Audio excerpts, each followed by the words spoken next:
ଆମେ ଏଠି ଆମେ ଦୁଇଟି ଦିଗ ଉପରେ ଆଲୋଚନା କରିଥିଲୁ। ପ୍ରଥମ ଦିଗ ହେଉଛି ଯେ ଏଠି ଆପଣଙ୍କର କଲେଜ 4 ବର୍ଷ ହେଲା ଖୋଲିଲେ ମଧ୍ୟ ହସ୍ପିଟାଲ ଯୋଉଠି ରୋଗୀ ଚିକିତ୍ସା ପାଇପାରିବେ ଏପର୍ଯ୍ୟନ୍ତ କାହିଁକି କାର୍ଯ୍ୟକ୍ରମ ହେଇପାରୁନି ସେ ବିଷୟରେ ଆମେ ପ୍ରଥମେ ଆଲୋଚନା କରିଥିଲୁ। ଏବଂ ଯେଉଁ କଲେଜ ଏଠି ଓପନ ହେବାକୁ ଯାଉଛି ଏପର୍ଯ୍ୟନ୍ତ ହେଇପାରିନି ସେଠି କ'ଣ କ'ଣ ସବୁ ବିଭାଗ ଅଛି ସେଇ ବିଭାଗ ବିଷୟରେ ଆମେ ବୁଝିବାକୁ ଚାହିଁଥିଲୁ।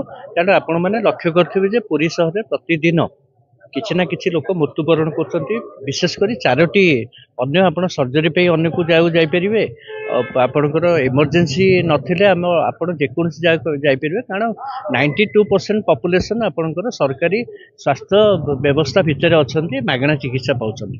କିନ୍ତୁ ଯୋଉଠି ଆପଣଙ୍କର ମାନେ ଆପଣଙ୍କର ଜୀବନ ବଞ୍ଚେଇବା ଜିନିଷ ଯୋଉଟା ଦରକାର ଆପଣଙ୍କର ଚାରୋଟି ବିଭାଗ ସେ ବିଷୟରେ ଆମେ ଆଲୋଚନା କରିଥିଲୁ। ଏବଂ ଆମେ ଏକ ଚାଞ୍ଚଲ୍ୟକର ତଥ୍ୟ ଏଠି ପାଇଲୁ ଯେ ଯେଉଁ ଡିପାର୍ଟମେଣ୍ଟ ଯୋଗୁଁ ପୁରୀ ସହରରେ ପ୍ରତିଦିନ ଲୋକ ମୃତ୍ୟୁବରଣ କରନ୍ତି ସେ ସୁବିଧା ସୁଯୋଗ ଏଇ ମେଡିକାଲ କଲେଜ ହସ୍ପିଟାଲରେ ନାହିଁ।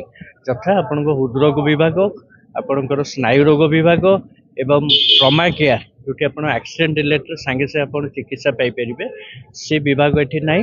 ଏବଂ ବର୍ନ କେୟାର ଯୋଉଠି ଆପଣ ଲକ୍ଷ୍ୟ କରିଥିବେ ଯେ ଆମର ପୁରୀର ମାନ୍ୟବର ସାଂସଦ ଗତ ବାଣ ବିସ୍ଫୋରଣ ବେଳେ ସିଏ ପ୍ରତିଶ୍ରୁତି ଦେଇଥିଲେ ଯେ ମୁଁ ବହୁତ ଶୀଘ୍ର आइदर डिस्ट्रिक्ट हेडक्वार्टर हॉस्पिटल हो कि मेडिकल कॉलेज हॉस्पिटल हो सेठी आमे निश्चित भाव में एक बर्न केयर यूनिट करूँ। किंतु से कहबार भितर 2 वर्ष होबाकू जाउची एठी आपनकर मेडिकल कॉलेज रे हॉस्पिटल कथा तो दूर कथा डिस्ट्रिक्ट हेडक्वार्टर हॉस्पिटल एठी मेडिकल कॉलेज रे भी से बर्न केयर यूनिट कौन से प्रावधान रखा जाए नहीं पारे। तेणु आगामी दिन में आम यहाँ कहीं कार्यक्रम हो पारनी से विषय में आम जिलापाल सहित आलोचना करूँ। कारण सी हूँ मुख्य जो सुविधा अच्छे सी चाहिए 7 दिन भितर आपको सल्व कर दे पारे।